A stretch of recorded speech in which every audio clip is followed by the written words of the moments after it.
Right. Is it visible? Yeah, it is. सही, बिस्मिल्लाह। So let's start with an explanation or a detailed explanation of these 3 points. सबसे पहले तो revise कर लेते हैं, हमने जनरलाइजेशन क्या ली थी स्लाइडिंग फिलामेंट थ्योरी की। हमने सबसे पहले ये कहा था कि मायोसिन हेड्स जो हैं, remember this are part of the myosin filament और attach to the myosin filament, ये पहले फेस अवे कर रहे हैं from the M line. They attach to the actin filament.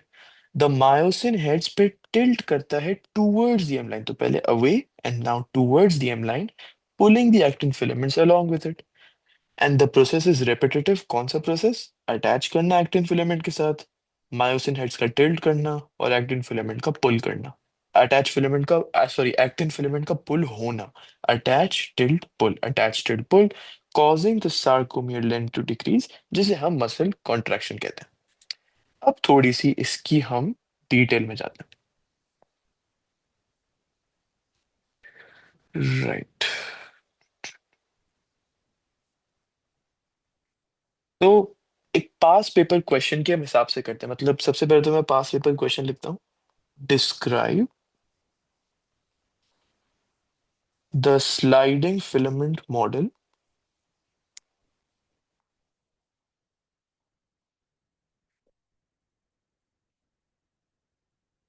Of muscle contraction. वो सिर्फ एक जनरलाइज्ड सवाल पूछ लेंगे कि हमें डिस्क्राइब करना है स्लाइडिंग फिलामेंट, ये जो थ्योरी या मॉडल है मसल कॉन्ट्रैक्शन का। And I don't think it's gonna be of this much marks, लेकिन मैं जानबूझ के अभी 7 मार्क्स रख रहा हूँ ताकि हम मैक्सिमम पॉइंट्स ऑब्वियसली कवर कर पाए। Again, if you just write these 3 points, you're probably going to get 3 or 4 out of 7. Now let's see how do we get 7 out of 7. So सबसे पहले मैं explain करता हूँ और उसके बाद फिर हम लिखते हैं। The first point you have to write is कि ये shortening of ये जो sliding filament model है, ये किस चीज को explain करे? So could you tell me what thing is it explaining or what process is it explaining?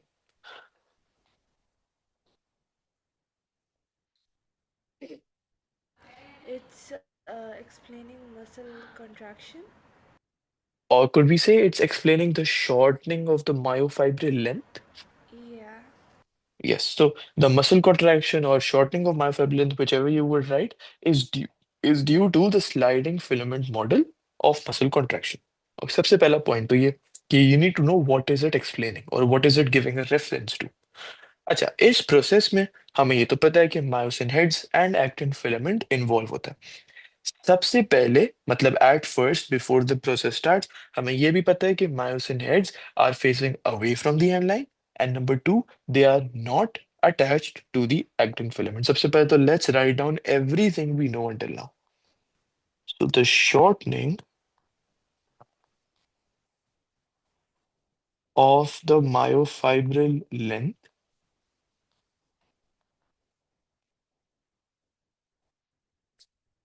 is explained by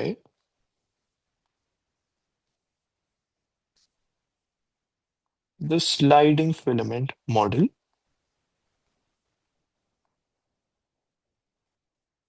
उसके बाद हम ये लिखेंगे कि इन this process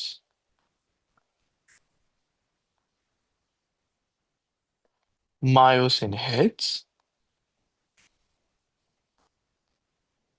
and actin filament is involved। और फिर थोड़ी सी detail on what is happening to the myosin heads before we even start with the process। So at first the myosin heads are facing away from the M line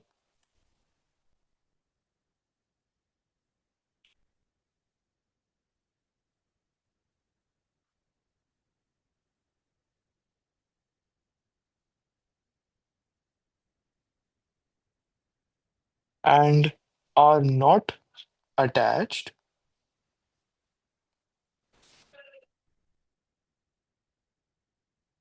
to the actin filament। Okay, could you tell me the name of the molecule which acts as calcium ion receptors? Troponin. Troponin. सबसे पहला process का जो stage है, सबसे पहला stage in this process is troponin. हम लिखेंगे when the calcium ions, ये अटैच करते हैं ट्रोपोनिन के साथ जो complementary shaped calcium ion receptors की तरह एक्ट कर रहे हैं, तो होता ये है कि ट्रोपोमायोसिन का शेप जो है इस अटैचिंग की वजह से चेंज हो जाता है। कौन सी attaching? The attaching of calcium ion to the receptor which is troponin. तो जब कैल्शियम आयन आता है, ट्रोपोनिन के साथ अटैच कर जाता है, इसकी वजह से ट्रोपोनिन का शेप चेंज होता है। ट्रोपोनिन का शेप जब चेंज होता है तो ट्रोपोमायोसिन का शेप भी चेंज होता है, और इस तरीके से tropomyosin changes shape that the myosin heads can now be exposed to the actin filament, और एक्टिन फिलामेंट में they can be expose to the myosin binding sites.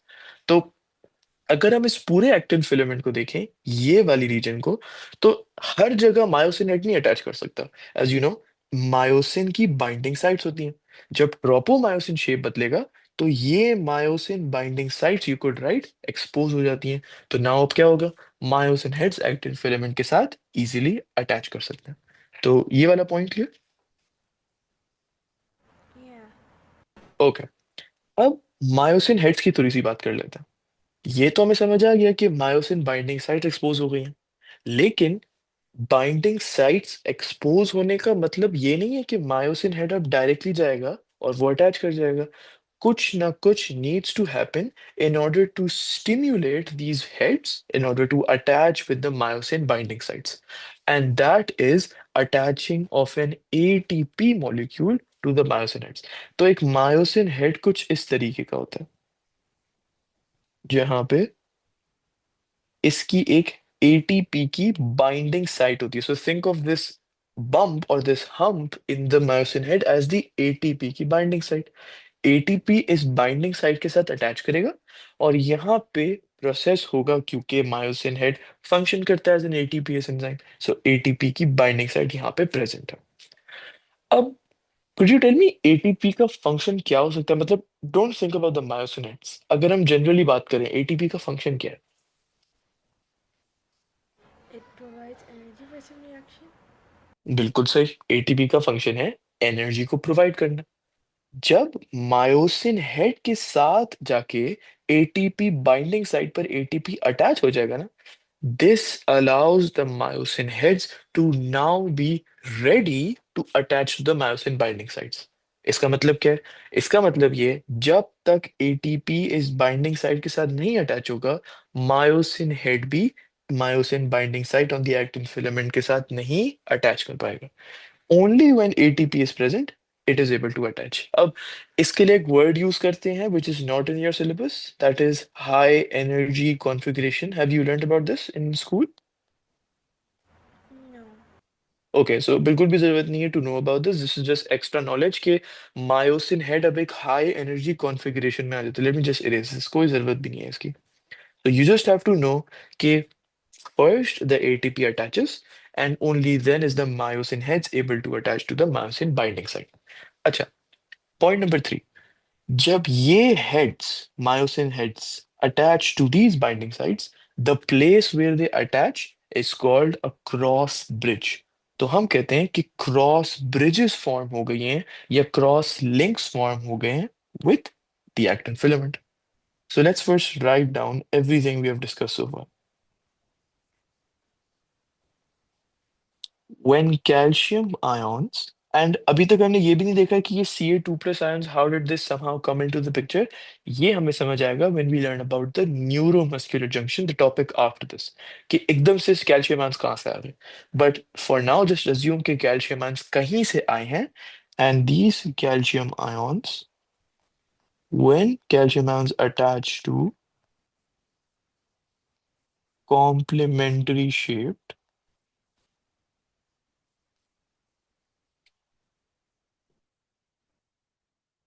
receptor molecules, जिन्हें अगेन प्रोपोनिन मॉलिक्यूल्स कहते हैं,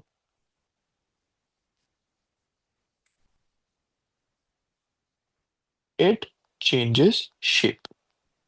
Again, think of it as cell signaling। Cell signaling में signal transduction pathway में क्या होता है? The receptor changes shape। Same चीज यहाँ पे, the troponin is changing shape।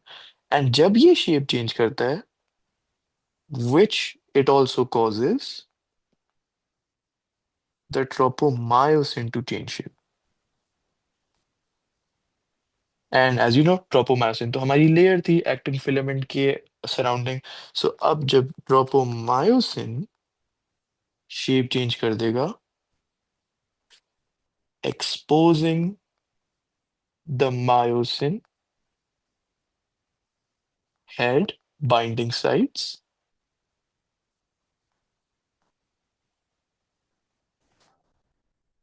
On the actin filament. अब ये जो सीक्वेंस है ना, लगने का, मायोसिन हेड्स के अटैच होने का मायोसिन बाइंडिंग साइट्स के साथ, you need to remember this sequence. और ये सीक्वेंस क्या है?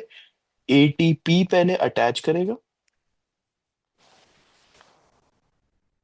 उसके बाद द क्रॉस ब्रिज जो है वो फॉर्म होगा. तो this is where we have reached this point until the sequence. अभी हम आगे जाते जाएंगे सीक्वेंस में और पॉइंट्स ऐड करते जाएंगे कि मायोसिन हेड्स के साथ इसके बाद क्या होता है. So the first point, an ATP molecule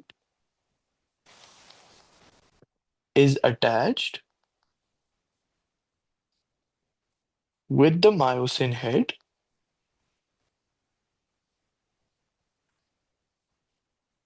at the ATP binding site. And isme, you do not need to write about high energy configuration. You do not need to say it is now ready to form this. नहीं, हमें सिर्फ ये लिखना है कि जब ATP binding site पर ATP आके attach हो जाएगा myosin head के साथ, it will allow. Just use the word allow. So allowing heads, the myosin heads, to form cross bridges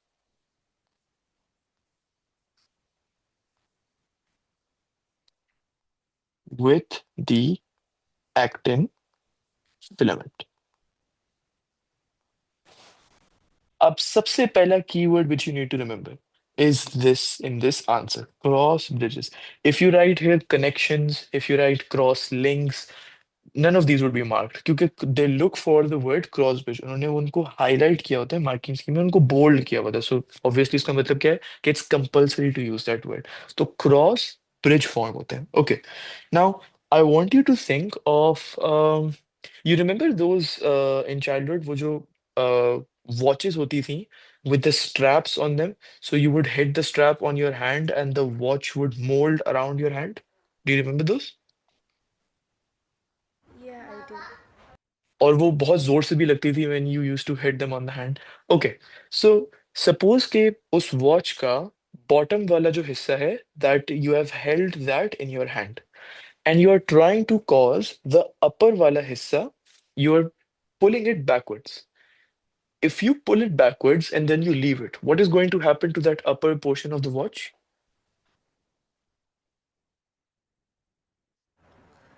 Could you repeat? So suppose watch का जो ऊपर वाला हिस्सा है, you just pull it backwards. If you pull it backwards, isn't it going to sort of jerk forwards, as in वो अपनी original position पे आने की कोशिश करेगा? Yeah, it will. Or another example, if you let's say have a plastic spoon and you are holding the plastic spoon between two tables. Now you pull the plastic spoon back. It is going to jerk forwards. वो अपनी original position पे आने की कोशिश करेगा. Same चीज myosin heads के साथ होती है. मायोसिन हेड्स पहले फेस कर रहे थे अवे फ्रॉम द लाइन. अब क्या होता है कि मायोसिन हेड्स जो पहले इस पोजीशन पे थे, their position sort of tilts like this. You see they tilt more towards the left hand side. Yeah. यहाँ पे जब वो टिल्ट कर जाते हैं, the reason they tilt towards the left is because myosin की जो बाइंडिंग साइड्स हैं ये towards the left है. अब एंड इनको किसने अलाउ किया इतना ज्यादा टिल्ट करने के लिए? एटीपी मॉलिक्यूल ने. So this is why we write कि ATP molecule allows cross bridges to be form. So अब I want you to look at this. ये लेफ्ट की तरफ अब आ गया. अब जो चीज होने जा रही है उसे कहते हैं power stroke. The motion which we are talking about, jerking forwards, moving forwards to the original position, उसे कहते हैं power stroke in terms of myosin heads. So all you have to write here is a power stroke then occurs. और ये power stroke में होता क्या है? So we'll write in this power stroke what happens is myosin heads जो forwards पहले थे मतलब away from the M line थे they turn backwards they jerk forwards and what does that do it pulls the actin filament along with it. So myosin heads,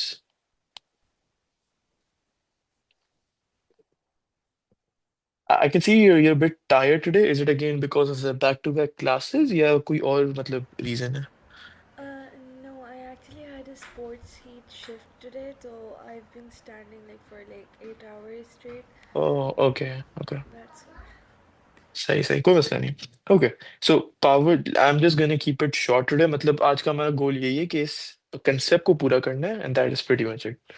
Okay, so myosin heads backwards turn करते हैं, pulling the actin filament along with it.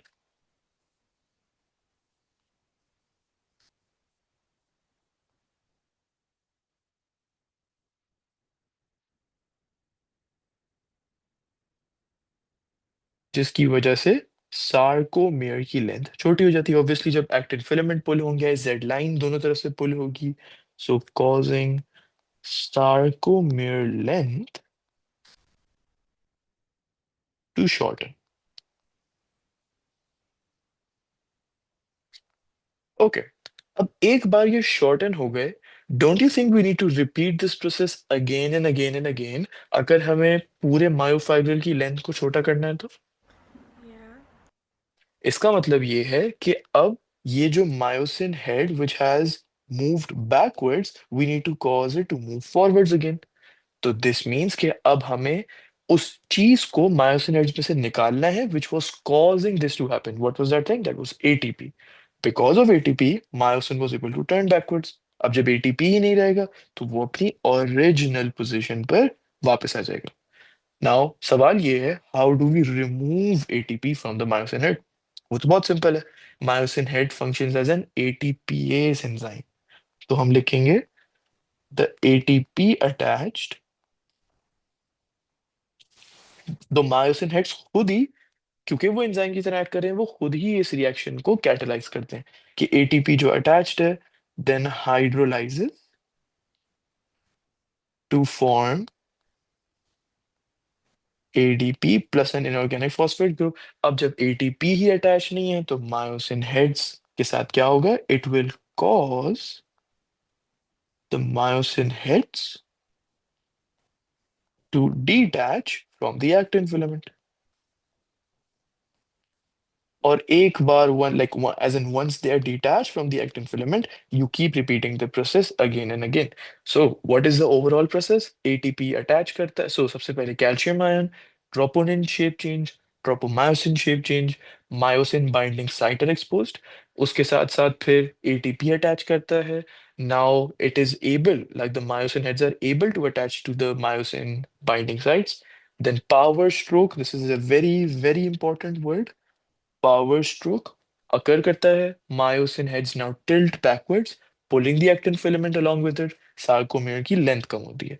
Then ये ATP hydrolyze करता है, causing the myosin heads to move to the original position. और ये process repeats करता है until, अब हमें ending point भी तो पता होना चाहिए, until the muscle cannot contract any further.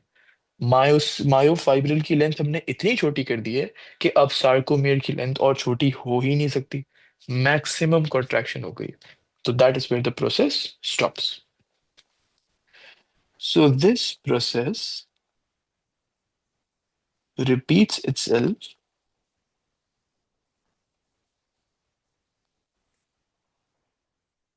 until the muscle cannot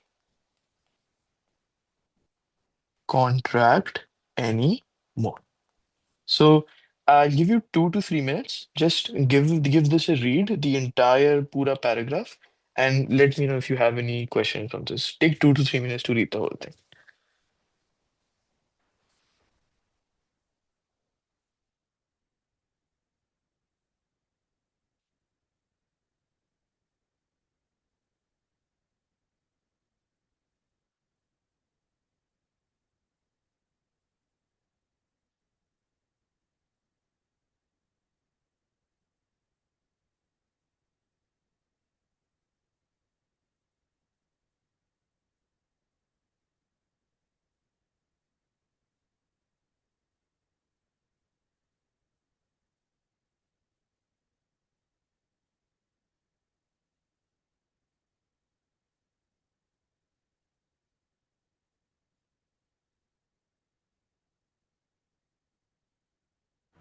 Sir, instead of writing that an ATP molecule attaches, can we write that the myosin head hydrolyzes ATP?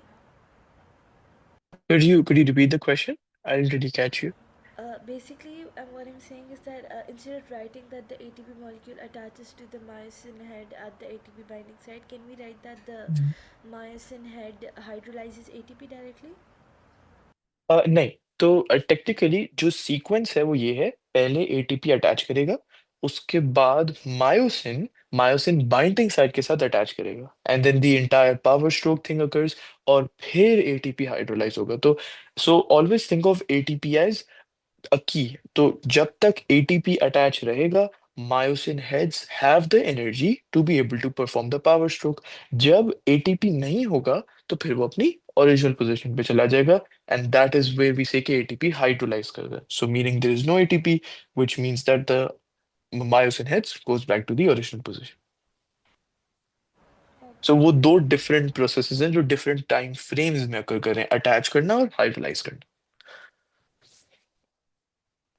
Okay, अब so you read the whole thing.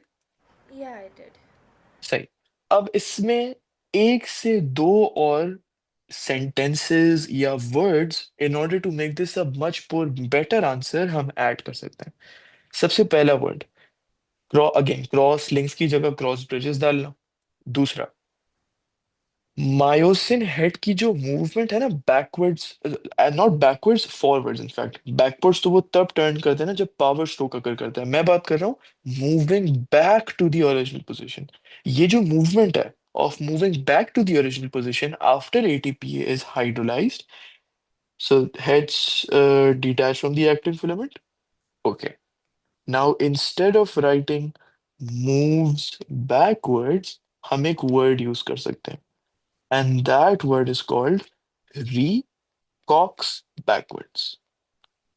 ये word is not really, I would say, important to use, but if you can use it, that is very very good, क्योंकि power stroke और recock back करना are the two main words जो इस पूरे sliding filament model में use होते हैं। So recock essentially means कि it is, let me write this down, it is going back to the original orientation, that is all what it means।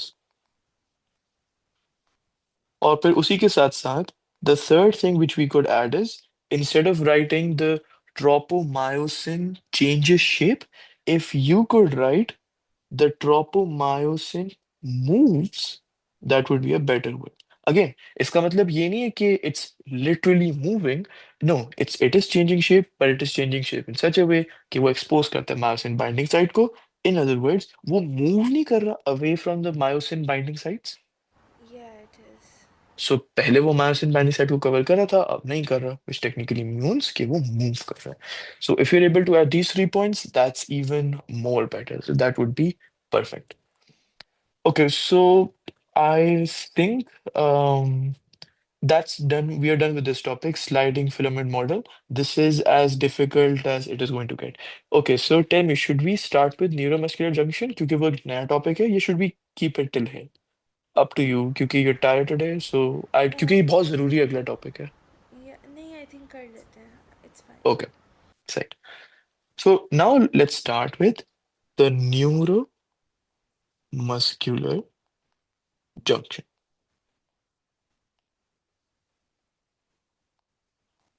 तो अभी तक हमने, let's go back to the action potential या electrical impulse की transmission. We are done with this. Now we are going to connect electrical impulse की transmission with muscle contraction. इसका मतलब ये कि muscle is an effector, correct? Yeah. और muscle जो effector है उसका रिस्पॉन्स दो ही होते हैं, या तो वो कॉन्ट्रैक्ट करता है या तो वो रिलैक्स करता है। हमने ये देखा कि वो कॉन्ट्रैक्ट किस तरीके से करता है, using the sliding filament model. लेकिन इस कॉन्ट्रैक्शन के लिए, इस रिस्पॉन्स के लिए हमें कोई ना कोई इलेक्ट्रिकल इम्पल्स तो चाहिए जो कि इस मसल या अफेक्टर तक पहुंचे। Now if you go back to the topic of action potential या इलेक्ट्रिकल इम्पल्स, हमने ये देख लिया था कि रिसेप्टर से सेंसरी न्यूरॉन तक कैसे जाता है। फिर हमने देखा था कि अक्रॉस अ न्यूरॉन वो कैसे मूव करता है, सॉरी या न्यूरॉन, यस। और फिर हमने देखा था न्यूरॉन टू न्यूरॉन वो कैसे मूव करता है। What we didn't look at is motor neuron से अफेक्टर तक वो इलेक्ट्रिकल इम्पल्स कैसे मूव करती है. And this is why we call this the neuromuscular junction. So there are essentially two types of junctions which you should know about. सबसे पहला synapse. If I go back to synapse, give me a second. Hmm, yeah. Synapse के अंदर तीन चीजें आती थी. Synaptic cleft, synaptic knob and dendrites. वो इसीलिए क्योंकि synapse was the junction between two neurons. तो पहले तो उन दो न्यूरॉन्स के बीच का गैप आता था, जैसे साइनेप्टिक क्लेफ्ट कहते थे. फिर प्री साइनेप्टिक न्यूरॉन का साइनेप्टिक नॉब और पोस्ट साइनेप्टिक न्यूरॉन का डेंड्राइट्स भी आता था. बट यहाँ पे, is the electrical impulse transferring from a neuron to a neuron, or is it transferring from a neuron to a muscle?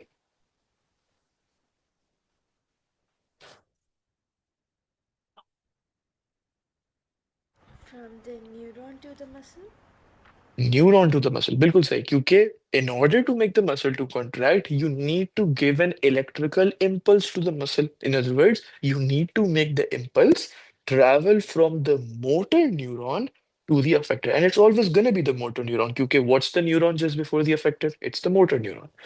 तो motor neuron और muscle के बीच में जो junction है उसको synapse नहीं कहते, उसे कहते हैं neuromuscular junction. This is by the name. Neuro, again, which stands for neuron, and muscular, which stands for muscle. ये एक ऐसा जंक्शन है जो मोटर न्यूरॉन और इस स्केलेटल मसल फाइबर के बीच को हम नाम देते हैं न्यूरोमस्कुलर जंक्शन. अब let's see electrical impulse transfer कैसे हो रही है. So again first we'll explain, then we'll write this down. Point number one. Once the wave of depolarisation, again the same word जो हमने यूज किया था फॉर साइनैप्स में एक्शन पोटेंशियल की transmission, wave of depolarisation. Once the wave of depolarization reaches the end of the motor neuron, तो उसकी वजह से मोटर न्यूरॉन के साथ जो साइनेप्टिक नॉब है उसके अंदर voltage gated calcium ion channels खुल जाते हैं. So it's the same process until the so ये चीज के साइनैप्स और न्यूरोमस्कुलर जंक्शन के बीच में बहुत सिमिलरिटीज है. So if you clear with the synapse, you will be clear with the neuromuscular junction. So once the wave of depolarization reaches the end of the motor neuron, it causes the voltage gated calcium ion channels to open. Could you tell me where these calcium ion channels are? Basically, they are like on the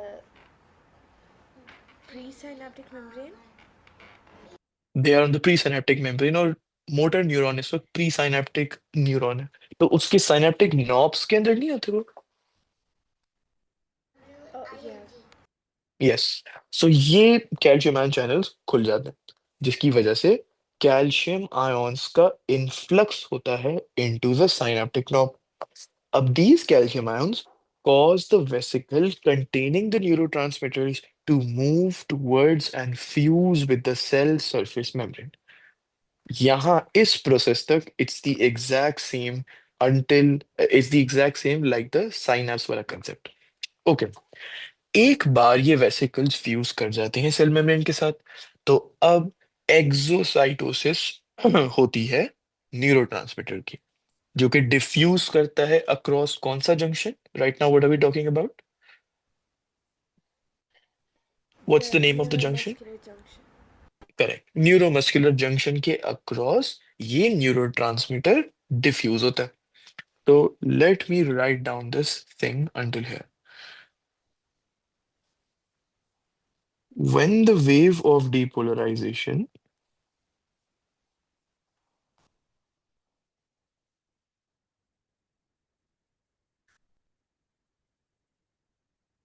reaches the end of the motor neuron,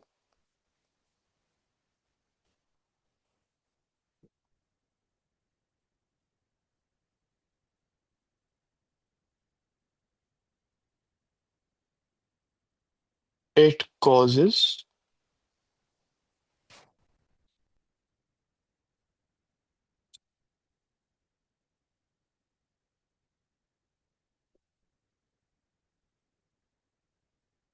the voltage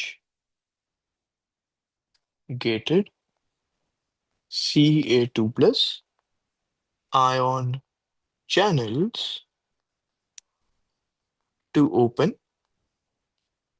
causing an influx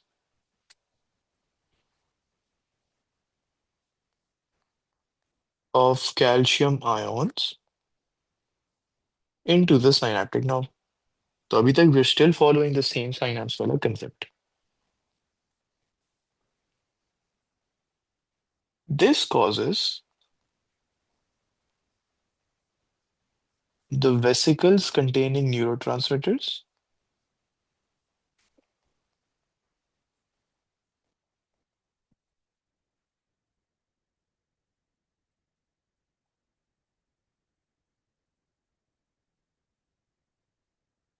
to move towards and fuse with the cell surface membrane. The exocytosis, obviously, जब एक बार वो fuse कर जाएंगे तो अब exocytosis होगी of neurotransmitters take place,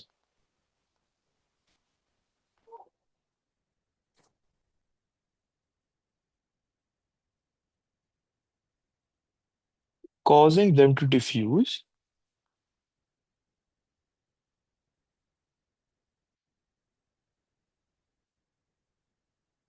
across the neuromuscular junction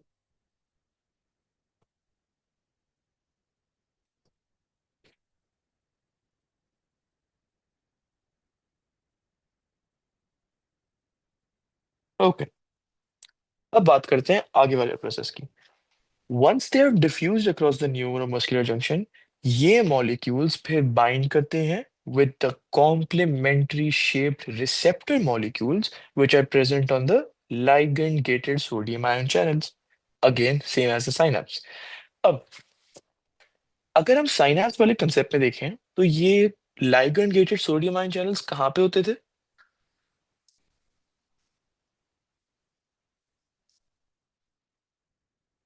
In the post-synaptic membrane. बिल्कुल बिल्कुल सही in the post synaptic membrane अब हमारे केस में there is nothing as a post synaptic membrane there is a muscle तो obviously ये muscle की membrane में होंगे व्हाट्स द नेम जो हम देते हैं to the membrane of a skeletal muscle fibre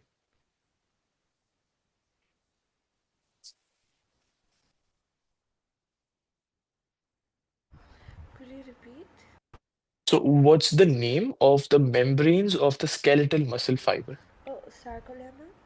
sarcolemma so the ligand gated sodium ion channels कहाँ पे होंगे on the sarcolemma because they are on the sarcolemma अब ये न्यूरोट्रांसमीटर आएगा और सार्कोलेमा के ऊपर ligand gated sodium ion channel है इसके साथ अटैच करेगा it's the same old process of cell signalling signal transduction pathway signalling cascade sodium ion channels are going to open once they open sodium ions move into the sarcoplasm of the cell surface membrane and once they move into the sarcoplasm of the cell surface membrane, तो क्या इससे membrane potential sarcolemma का बढ़ नहीं जाएगा? Yeah, it will. Because suppose कर लो कि this is the ligand gated sodium ion channels. अब जब ये इसके साथ अटैच करेगा ये चैनल्स ओपन कर जाएंगे सोडियम आयंस मूव इन करेंगे so the membrane potential inside the skeletal muscle is increasing aka the membrane potential of the sarcolemma is going to increase so obviously neighboring sections of the sarcolemma भी depolarize होंगे जिसमें T tubules भी होते हैं because remember T tubules are the enfoldings of the sarcolemma so let's say ये वाला section depolarize होता है लोकल सर्किट प्रोड्यूस हो गया ये वाला सेक्शन भी डिपोलराइज होता है फिर ये वाला this and this so can't we say कि टी ट्यूब्यूल्स भी डिपोलराइज हो रहे हैं Yeah. ओके सो हम अभी तक यहाँ पहुंच गए कि टी ट्यूब्यूल्स भी डिपोलराइज हो रहे हैं could you tell me the name of the structure जो कंटिन्यूअस मेम्ब्रेन में कंटिन्यूअस फैशन में टी ट्यूब्यूल के साथ अटैच होता है The the sarcoplasmic reticulum. बिल्कुल सही, sarcoplasmic reticulum. So sarcolemma gets depolarized, the local circuit gets produced, which causes neighboring sections of the sarcolemma, including T tubules, to be depolarized. उसके बाद sarcoplasmic reticulum भी depolarize होगा, because remember, it's in a continuous membrane. This is the sarcolemma, this is the T tubules, and this is the SR sarcoplasmic reticulum. कोई उनके बीच में gap ही नहीं है. It's just the continuous membranes. जब S R, this reticulum, जब ये depolarise होगा, उसकी वजह से इनके ऊपर प्रेजेंट कैल्शियम आयन चैनल्स खुल जाएंगे, और इनके अंदर जो कैल्शियम आयन्स थे, ये मूव कर जाएंगे outwards. When they move outwards, where do you think they are going to go? Remember skeletal muscle fibre, sorry, actin filament का स्ट्रक्चर, ये लोग कहाँ पे जाएंगे calcium ions? Uh, they're gonna go to the troponin molecules, like so to the perfect. actin filament. Yeah. बिल्कुल सही, perfect. So they are going to go to the troponin molecules, और वो उसके साथ बाइंड करेंगे, और फिर you explain the entire sliding filament model of muscle contraction. तो अब हमने क्या किया, एक टॉपिक को दूसरे से रिलेट कर दिया. whenever they ask you a question, describe what occurs at the neuromuscular junction, this is what you're going to explain. ये जो चीज हम लिख रहे हैं, and we are about to complete this is what you will explain. अगर वो पूछता है describe the sliding filament model of muscle contraction, you have to start with troponin. So start with in the story, start with troponin वाला concept कि calcium ions आ गया, troponin के साथ अटैच करेगा. अब हमें ये नहीं बताना कैल्शियम आयन कैसे आया है. That's for another question, the neuromuscular junction. Does that make sense? Yeah, it does. So let's say if it's a 3 mark question, sliding filament model को ब्रीफ एक्सप्लेन करने का, हमें शुरू नहीं करना वहां से कि पो membrane, sorry, the motor neuron के वेव ऑफ डीपोलराइजेशन पहुंचती है. We do not need to start all the way from the beginning. हमें सिर्फ स्लाइडिंग फिलामेंट का बेसिक बेसिक पॉइंट्स जो ये वाले हैं, उन्हें बताना है. So you have the complete knowledge base. अब all you need to do is, कौन से क्वेश्चन में क्या चीज वो पूछ रहे हैं, that's what you need to right.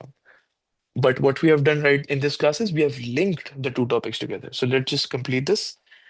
Exocytosis हो जाता है. These neurotransmitters,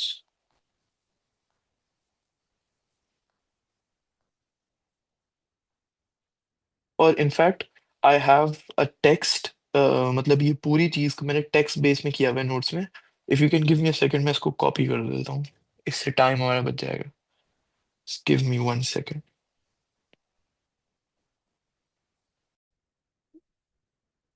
Okay, are you able to see the screen? Yeah, I can. Okay. तो फिर इस पूरी चीज को हम समराइज कर, मतलब इस पूरी चीज को just give this a read together. When the wave of depolarisation, a keyword, reaches the end of the motor neuron, तो voltage gated calcium ion channels खुल जाते हैं. इन्फ्लक्स हो जाता है कैल्शियम आयंस का into the synaptic nerve. These calcium ions cause the vesicle containing neurotransmitters to move towards the cell surface membrane. Now, ignore this for a second right now. Exocytosis of neurotransmitters occurs, which diffuses across the neuromuscular junction. These neurotransmitters then bind with the complementary shaped receptor molecules present on the ligand-gated sodium ion channels on the sarcolemma. तो अभी तक this part right here is the same as the synapse वाला concept. If you're clear with that, you're clear with this paragraph. उसके बाद signal transduction pathway, signalling cascade, और and में क्या होता है, सोडियम आयन चैनल्स खुल जाते हैं. जब सोडियम आयन चैनल खुल जाता है, तो सोडियम आयन्स फिर rush into the sarcoplasm of the skeletal muscle fibre, जिसकी वजह से the membrane potential of the sarcolemma increases. अब हमें ये वाला कंसेप्ट भी पता है कि all of the sarcolemma, the T tubules, the sarcoplasmic reticulum, they are a continuous membrane. तो उसकी वजह से जब neighboring sections depolarize होता है, तो T tubule भी होता है, which also means sarcoplasmic reticulum का membrane भी depolarize होता है. Now, last point.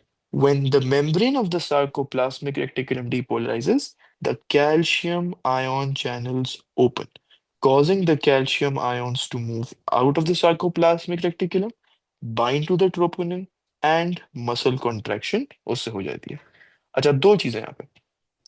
The neurotransmitters we talked about, यहाँ पर भी ACH ही यूज होगा। And could you tell me the full form of ACH? Acetylcholine. बिल्कुल, acetylcholine. So cholinergic synapse में जो न्यूरोट्रांसमीटर था, सेम न्यूरोट्रांसमीटर एक न्यूरोमस्कुलर जंक्शन में।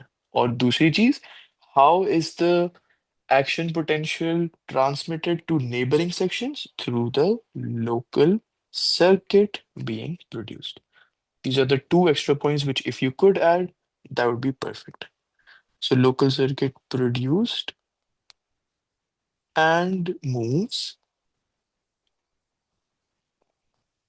in only one direction. So that is all for the neuromuscular junction, or usse pehle the sliding filament model of muscle contraction. So we'll keep it till here क्योंकि अगली class में we'll start with plants में electrical communication. Obviously, a chapter is not complete if you don't talk about plants. तो वो दो ही classes में हो जाएगा, and that would be it for chapter 15. Oh, you had your test. How was that? Bio का? The exam? Yeah, the exam, yeah. Oh, yeah, it was really good. Alhamdulillah, it was really All nice. right, alhamdulillah. Say. Okay, so if you have any questions, feel free to, Yantak. No, it's clear. Right. So we'll continue electrical communication in plants in the next class. All right. Okay. Thank you. Allah Thank you. Hafiz. Allah